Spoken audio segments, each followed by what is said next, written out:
আসসালামু আলাইকুম এভরিওয়ান। আমি অর্ণব জাহির আবার আপনাদের সামনে চলে আসলাম নতুন একটা ভিডিও নিয়ে।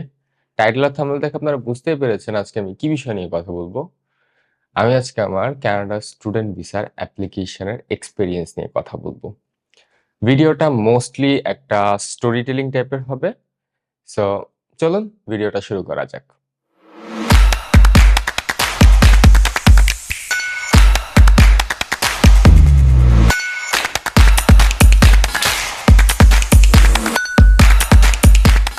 কানাডায় আসার প্রিপারেশন আমার শুরু হয়েছিল আজকে থেকে প্রায় ১.৫ বছর আগে।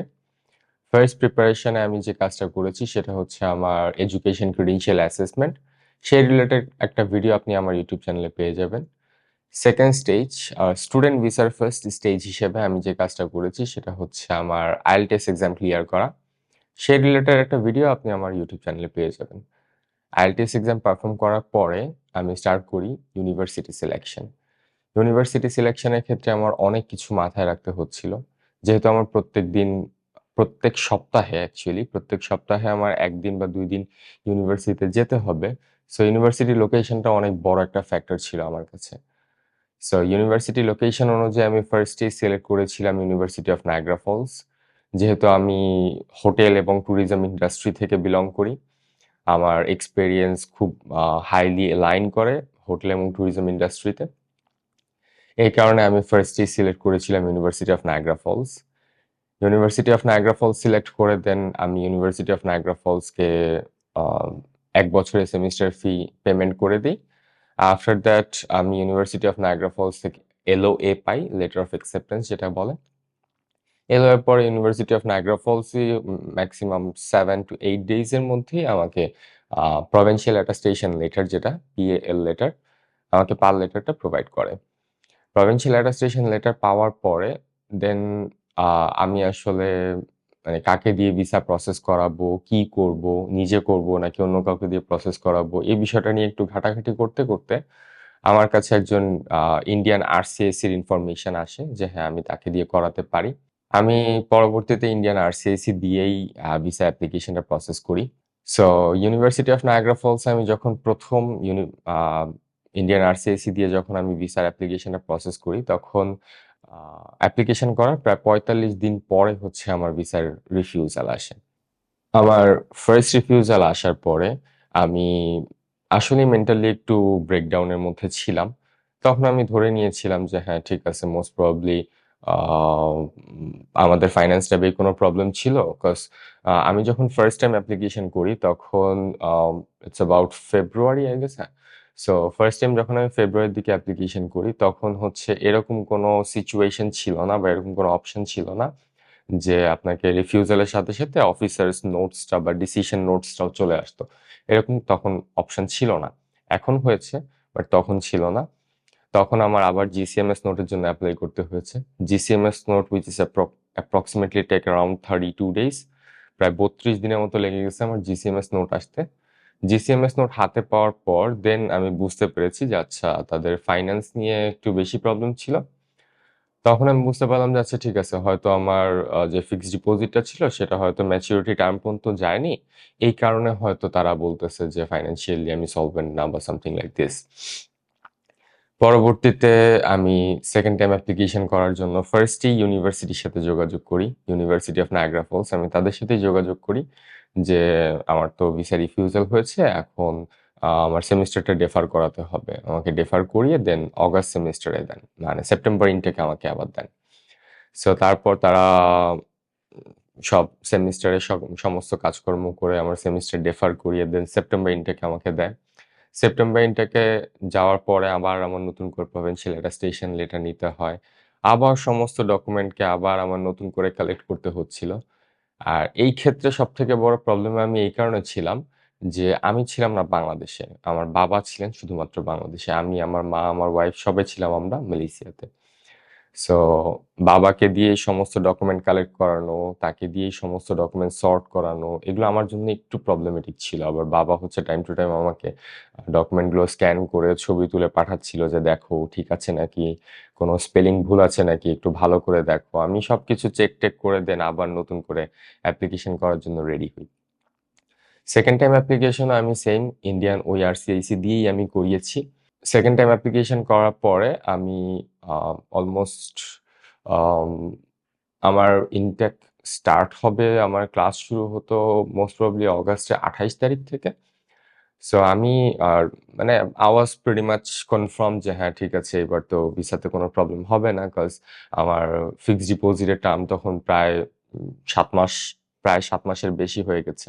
সো আমি তখন মোটামুটি কনফার্ম ছিলাম যে হ্যাঁ ঠিক আছে এবার হয়তো আর কোনো সমস্যা হবে না। আমি মালয়েশিয়া থেকে বাংলাদেশে গেট ব্যাক করি যে আমার তো ভিসা হয়ে যাবে, আমার ভিসা হয়ে গেলে আমি বাংলাদেশ থেকে ফ্লাই করব, তার আগে কিছুদিন হয়তো একটু নিজের কমফোর্ট জোনে থাকি। সো এই কথা চিন্তা করে আমি মালয়েশিয়া থেকে আবার বাংলাদেশে ফ্লাই করে যাই। বাংলাদেশে ফেরত যাওয়ার পরে অগাস্টের 24 তারিখ, আমার মনে আছে অগাস্টের 24 তারিখ আমার সেকেন্ড রিফিউজালটা আসে। সো সেকেন্ড রিফিউজালও তাদের রিজন ছিল একই, যে তারা আমার ফাইন্যান্স নিয়ে স্যাটিসফাইড না।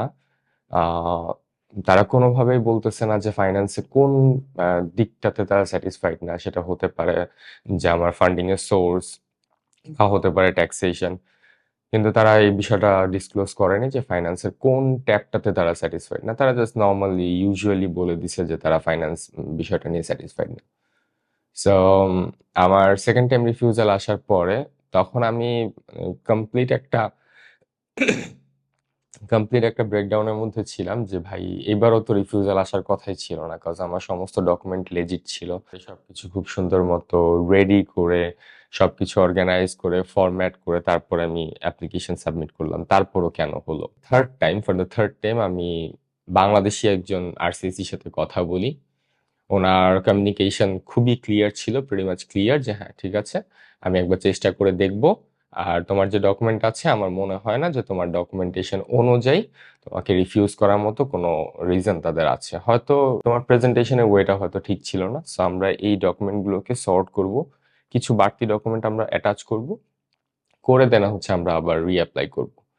সো আই ওয়াজ কনভিন্স আচ্ছা ঠিক আছে fine, for the third time আমি আবার অ্যাপ্লিকেশন করি।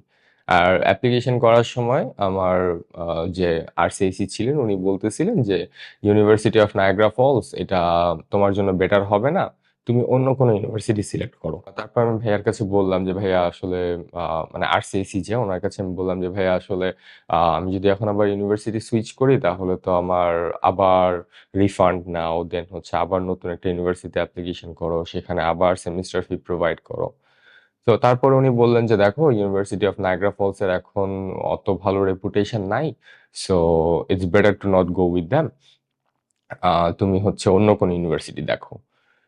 তারপরে ইনস্ট্যান্ট আমার হাতে আর কোনো অপশন ছিল না, বিকজ ইনটেক প্রায় ক্লোজ হয়ে যাচ্ছিল, আমি জানুয়ারি ইনটেক ধরার জন্য চেষ্টা করতেছিলাম, ইনটেক প্রায় ক্লোজ।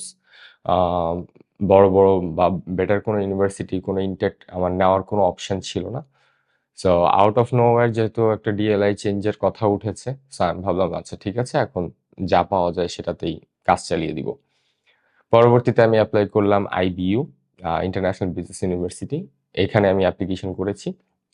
অ্যাপ্লিকেশন করার মোস্ট প্রবাবলি 7 দিনের মধ্যে আমি অফার লেটার পেয়ে যাই। অফার লেটার পাওয়ার পরে আমি তাদের সেমিস্টার ফি তাড়াতাড়ি করে প্রোভাইড করে দেন প্রভিন্সিয়াল অ্যাটাস্টেশন লেটার থেকে শুরু করে যাবতীয় সকল ডকুমেন্ট ইউনিভার্সিটি থেকে আমি কালেক্ট করে ফেলি। ইউনিভার্সিটির ডকুমেন্ট হয়ে যাওয়ার পরে দেন আমি আবার তাদের সাথে যোগাযোগ করি যে ভাইয়া ইউনিভার্সিটির সমস্ত ডকুমেন্ট হয়ে গেছে, এখন কি করব। তারপরে তারাই আমাকে একটা ডকুমেন্টের চেকলিস্ট দেয় যে তুমি এই ডকুমেন্টগুলো সবকিছু আমার কাছে দাও, দেন হচ্ছে আমি সেই ডকুমেন্টগুলো সর্ট করে এসওপি লিখবো। আমি সমস্ত ডকুমেন্ট তার কাছে প্রোভাইড করি, এসওপি লেখা হয়। আর এক্ষেত্রে আমি আসলে বাংলাদেশি আরসিআইসির যে অফিস, সে অফিসের আমি কিছু মানুষের কথা না বললেই নয়, যেমন অফিসে যে ম্যানেজার ছিলেন উনি প্রচন্ড ভালো মানুষ। ইভেন তার communication was pretty much clear, একদম টু দ্য পয়েন্টে উনি কথা বলেন। আর ওনার যে ডকুমেন্টটা যেইভাবে লাগবে উনি সেইভাবে করেই বলেন, যেমন ট্যাক্সেশনের ডকুমেন্টের ক্ষেত্রে যে আপনি শুধুমাত্র আমাকে ট্যাক্সের রিটার্নের সার্টিফিকেটটা দিবেন, আর আপনার স্পন্সর যে ওনার হচ্ছে ফুল ট্যাক্স ফাইলটা 2 বছরের আমাকে দিবেন। ট্যাক্স রিটার্নের সার্টিফিকেট এটা মেনশন করা থাকবে না যে আপনি কত টাকার ট্যাক্স দিয়েছেন, এটা মেনশন করার কোনো দরকার নেই। এটা কানাডা সরকারের জানার কোনো দরকার নেই যে আপনি কত কোটি টাকার ট্যাক্স দিচ্ছেন বা আপনি কত কোটি টাকার সম্পদ দেখিয়ে ট্যাক্স দিচ্ছেন। আপনি জাস্ট ট্যাক্স দিচ্ছেন এটা দেখালেই হবে। সো উনি ওনার ফরম্যাট অনুযায়ী, উনি ওনার এক্সপেকটেশন অনুযায়ী, উনি ওনার এক্সপিরিয়েন্স অনুযায়ী সমস্তভাবে আমাকে গাইড করেছে। আমার যত রকম ডকুমেন্টে যেইভাবে করে যে ফরম্যাটে দিলে তার জন্য বেটার, যে ফরম্যাটে দিলে একজন ইমিগ্রেশন অফিসার দেখেই উনি বুঝতে পারবেন যে ডকুমেন্টটা কিভাবে করে আসছে, উনি আমাকে সব বিষয়ে গাইড করেছেন। খালি ডকুমেন্টগুলো আমার রেডি করতে হয়েছে। হ্যাঁ, অবশ্যই আপনার ডকুমেন্ট যদি থাকে তাহলে ভাই আপনার নিজের রেডি করতে হবে। এটা তো আর উনি রেডি করে দিবেন না। সো উনি আমাকে জাস্ট গাইড করেছেন যে এই ডকুমেন্টগুলো আমার লাগবে, এই ফরম্যাটে আমার লাগবে। পরবর্তীতে আমি সমস্ত ডকুমেন্ট তার জন্য রেডি করি। রেডি করে তারপর তাকে ডকুমেন্টগুলো দেওয়া হয়। ডকুমেন্টগুলো দেওয়ার পরে আমি হচ্ছে তাকে জিজ্ঞেস করতেছিলাম যে, "ভাইয়া আমার তো ইনটেক তো ধরতে হবে। সো ইনটেক যদি আমার ধরতে হয় তাহলে তো ভাইয়া আমার ভিসা হতে হবে প্রায় ১ মাসের মধ্যে।" তখন আমার কাছে সময় ছিল মাত্র ১ মাস। যে, "ভাইয়া আমার তো ভিসা হতে হবে ১ মাসের মধ্যে। তাহলে কি আমরা এই ইনটেকের জন্য এপ্লাই করব নাকি আবার মে ইনটেকের জন্য এপ্লাই করব?" তো তখন উনি বলতেছেন যে, "না ১ মাসের মধ্যে হয়ে যাবে ভিসা, আপনি চিন্তা করেন না।" তো আমি একটু কনফিউজ ছিলাম। তারপরেও উনি বললেন যে, "না, কোনো সমস্যা নেই। আমরা যে পোর্টাল থেকে অ্যাপ্লিকেশন করি সেই পোর্টালে হচ্ছে আমাদের সময় একটু কম লাগে। আমাদের ইউজুয়াল টাইম লাগে হচ্ছে ১২ থেকে ১৪ দিন। এর বেশি আমাদের টাইম লাগে না। ১২ থেকে ১৪ দিনের মধ্যে একটা আ মানে যা ডিসিশনই আসুক এসে যাবে।" সো আমি একটু শকড ছিলাম যে আচ্ছা ঠিক আছে ফাইন। তারপরও আমি অ্যাপ্লিকেশন করি ওনাদের সাথে। উনি আমার অ্যাপ্লিকেশন সাবমিট করেন। সাবমিট করার পরে একদম রিপ্রেজেন্টেটিভ মানে আমার যে আরসিএসি ছিলেন উনি তার কনফার্মেশন লেটার, তারপর হচ্ছে উনি তার তরফ থেকে একটা জাস্টিফিকেশন লেটার যে কেন আমাকে ভিসা দেওয়া হবে, কেন আমাকে ভিসা দেওয়া প্রয়োজন। উনি হচ্ছে এই সব বিষয়-আশয়গুলাকে খুব সুন্দর মতো ডেসক্রাইব করে দেন উনি ওনার তরফ থেকে একটা লেটার দিয়ে দেন হচ্ছে আমার ভিসা অ্যাপ্লিকেশনটা সাবমিট করেন। আর আ আমি হচ্ছে আমার ভিসার অ্যাপ্লিকেশন সাবমিট করার ১৩ দিনের মাথায় ১৩ দিনের মাথায় সকালবেলা আমি ফোন পাই। আমার আরসিএসি থেকে আমি ফোন পাই যে হ্যাঁ, আপনার ভিসা অ্যাপ্রুভ হইছে। সো আপনি আসতেছেন Canada. So on that time আসলে আমি কি বলবো? আমার মাথায় কিছু আসতেছিল না। আমি পুরা চুপ করে ছিলাম যে আচ্ছা ঠিক আছে, ফাইন। মানে আমার মানে রিঅ্যাকশনটা এরকম ছিল যে আচ্ছা ঠিক আছে, ফাইন, ওকে। তো আমার যে আরসিএসি ছিলেন উনিও একদম কনফিউজড হয়ে গেছেন যে তোমার কোনো রিঅ্যাকশন নাই। তা আমি বললাম যে ভাইয়া আসলে আ আমি এবার যে অ্যাপ্লিকেশন করছি এবার আমি আশাও করি নাই যে ভিসা হবে বা হবে না, কিছু একটা হবে। আমি এগুলো আশাও করিনি। আসলে কোনো এক্সপেকটেশন রাখি নাই বিধায় হয়তো এবার ভিসাটা হইছে। তো আমরা একটু হাসাহাসি করলাম, দুষ্টামি করলাম। তো পরে যেয়ে আমি তার অফিসে যাই। অফিসে যেয়ে আমি আ পাসপোর্ট রিকোয়েস্ট লেটারটা নেই। তখন হচ্ছে আমি কনফার্ম হইছি যে হ্যাঁ, আসলেই আমার ভিসা হইছে। আমি যখন পাসপোর্ট রিকোয়েস্ট লেটারটা হাতে পাই তখন। পাসপোর্ট রিকোয়েস্ট লেটারটা হাতে পেয়ে দেন হচ্ছে আমি চলে যাই ভিএফএস এর অ্যাপয়েন্টমেন্ট নেওয়ার জন্য। ভিএফএস এর অ্যাপয়েন্টমেন্ট আমি উম পাই হচ্ছে মোস্ট প্রবাবলি ১ দিন পরে। হ্যাঁ, আমি ১ দিন পরে ভিএফএস এর অ্যাপয়েন্টমেন্ট পাই পাসপোর্ট জমা দেওয়ার জন্য। আর আমার আবার এক্ষেত্রে একটা মানে একটুখানি টুইস্টেড সিনারিও ছিল যে আমি বাংলাদেশ ভিএফএস থেকে আমি ফিঙ্গারপ্রিন্ট দেইনি। আমি ফিঙ্গারপ্রিন্ট দিয়েছিলাম মালয়েশিয়া ভিএফএস থেকে। ফিঙ্গারপ্রিন্ট এবং ছবি আমি মালয়েশিয়ান ভিএফএস থেকে দিয়েছিলাম। বাংলাদেশ ভিএফএস এ এসে পাসপোর্ট জমা দিই আমি। তো পাসপোর্ট যেকোনো কান্ট্রিতে আপনি জমা দিতে পারবেন। কোনো সমস্যা নেই। আপনি যেখানেই থাকেন, ডাজন্ট ইভেন ম্যাটার যে আপনি ফিঙ্গারপ্রিন্ট কোত্থেকে দিচ্ছেন আর পাসপোর্ট কোথায় জমা দিবেন। আপনি যেখানেই থাকেন ওখানে আপনার রেসিডেন্সি থাকলে আপনি ওখানে যেয়ে পাসপোর্ট জমা দিতে পারবেন। কোনো সমস্যা নেই। তো আমি আ পাসপোর্ট জমা দিই। ভিএফএস গ্লোবালে আমি পাসপোর্ট জমা দিই। কিন্তু পাসপোর্ট যখন আমি জমা দিতে যাই তখন আমার কাছে একটা লেটার তারা দেয়। যে লেটারটা খুব শকিং ছিল আমার জন্য। আমাকে একটা লেটার দেয় যে, "আপনার পাসপোর্ট রিকোয়েস্ট লেটার যেটা আপনি নিয়ে আসছেন এটা ফেক। এটা অরিজিনাল পাসপোর্ট রিকোয়েস্ট লেটার না। তারপরও এনিওয়ে সামহাউ আমরা আপনার পাসপোর্টটা রাখবো। বাট যদি আপনার পাসপোর্ট রিকোয়েস্ট লেটারটা ফ্রজেন্ট থাকে মানে আপনার পাসপোর্ট রিকোয়েস্ট লেটারটা যদি অ্যাকচুয়ালি ফেক থাকে তাহলে আপনাকে কিন্তু ৫ থেকে ১০ বছরের জন্য কানাডা সরকার ব্যান করে দিবে।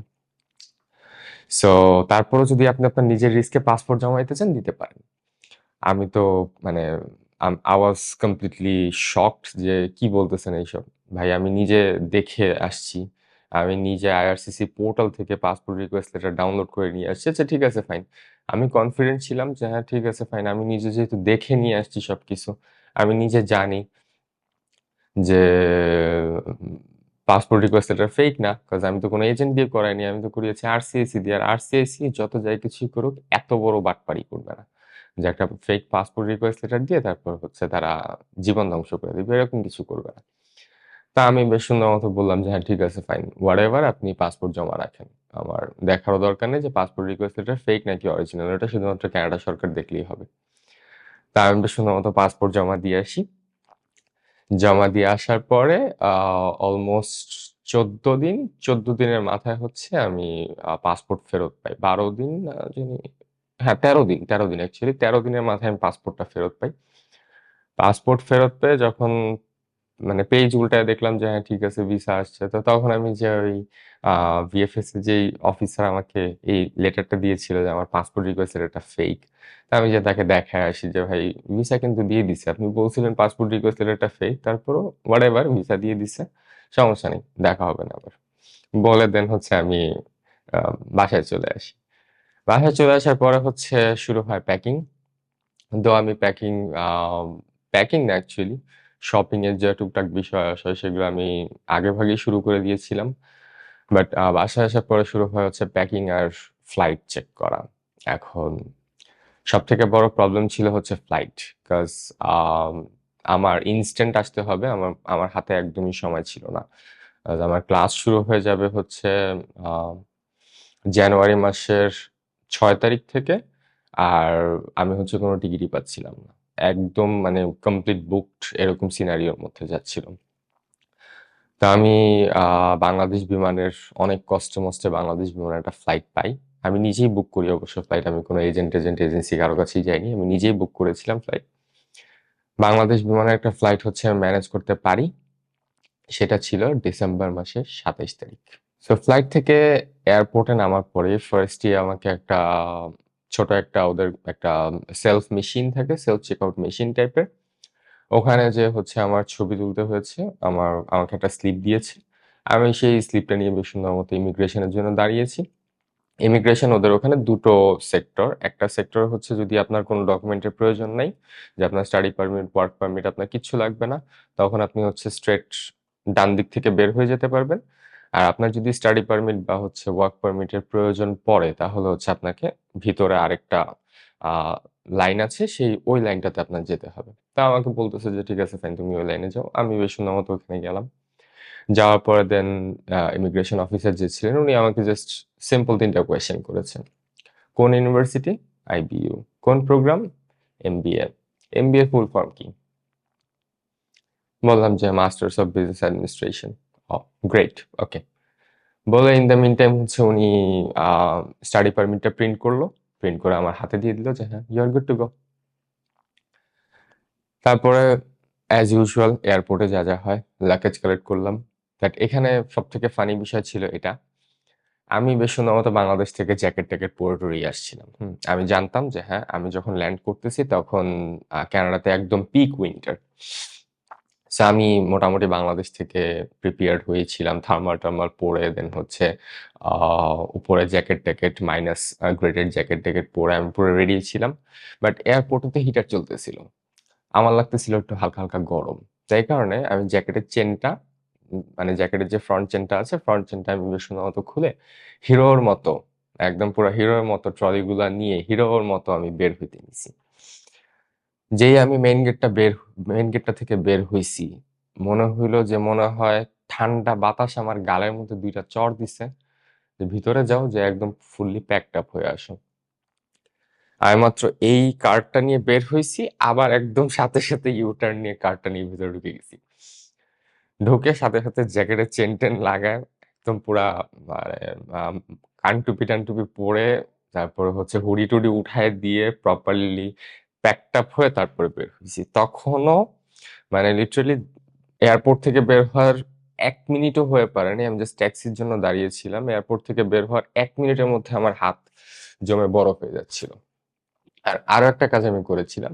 আমি বাংলাদেশে থাকতেই কানাডিয়ান সিম নিয়ে নিয়েছিলাম। বাংলাদেশে থাকতেই আমি আ কানাডিয়ান সিম মেবি আ ওয়েবসাইটটার নাম। আমি সেখান থেকেই আ অনলাইনে সিম অর্ডার করে দেই। সো ওদের প্যাকেজটা এরকম ছিল যে হ্যাঁ ঠিক আছে ফাইন, তুমি যখনই কানাডাতে নামবা, কানাডিয়ান নেটওয়ার্কে যখন তুমি কানেক্ট হবে অটোমেটিক তোমার সিম অ্যাক্টিভ হয়ে যাবে। তাই হয়েছে। বেশ সুন্দর। আমার সিম আগে থেকে অ্যাক্টিভ করা ছিল। সিম দিয়ে দিয়েছিল। আমি সিম অ্যাটাচ করে রেখেছিলাম আমার ফোনের সাথে। নেওয়ার সাথে সাথে আমার সিম অ্যাক্টিভ হয়ে যায়। সিম অ্যাটাচ হয়ে যায়। আমি সিম অ্যাটাচ করে দেন হচ্ছে ইন্টারনেট দিয়ে বাসার সবার সাথে কথাবার্তা বলে দেন আমি ভেবেছিলাম উবার দিয়ে চলে যাব। কজ আমার অলরেডি এখানে বাসা বুক করা ছিল। বাসা তো না অ্যাকচুয়ালি Airbnb তে একটা রুম আমার বুক করা ছিল। তা আমি ভেবেছিলাম উবার দিয়ে যাব বাট সামহাউ আনফরচুনেটলি আমি উবার পাচ্ছিলাম না। দেন ওখানে যেই বেসিক ট্যাক্সি গুলো আছে সেই ট্যাক্সি দিয়েই আমি বাসায় যেতে বাধ্য হই।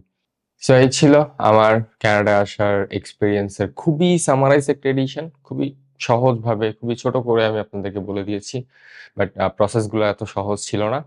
এতখানি ভিডিও যেহেতু দেখেই ফেলেছেন তাহলে চ্যানেলটা সাবস্ক্রাইব করে রাখবেন কজ এই চ্যানেলে কানাডা রিলেটেড আরো অনেক ভিডিও ইন ফিউচার আসবে। আর যদি আপনার বন্ধু-বান্ধব, ভাই বা আত্মীয়স্বজন এর মধ্যে কেউ যদি কানাডা একবার ভিসা রিফিউজ হয়ে থাকে আর সে যদি খুব ডিমোটিভেটেড হয়ে যায়, তাহলে আমার এই ভিডিওটা তার সাথে শেয়ার করে দিতে পারেন। তাহলে হয়তো সে একটু মোটিভেটেড ফিল করবে। কজ আমি তো ২ বার রিফিউজাল পাওয়ার পরে দেন হচ্ছে আমার ভিসা হয়েছে। সো এই ভিডিওটা হয়তো তাকে একটু মোটিভেট করবে। Thank you so much for watching and I will gonna see you on the next one. ভালো থাকবেন, ভালো রাখবেন। ধন্যবাদ। আসসালামু আলাইকুম।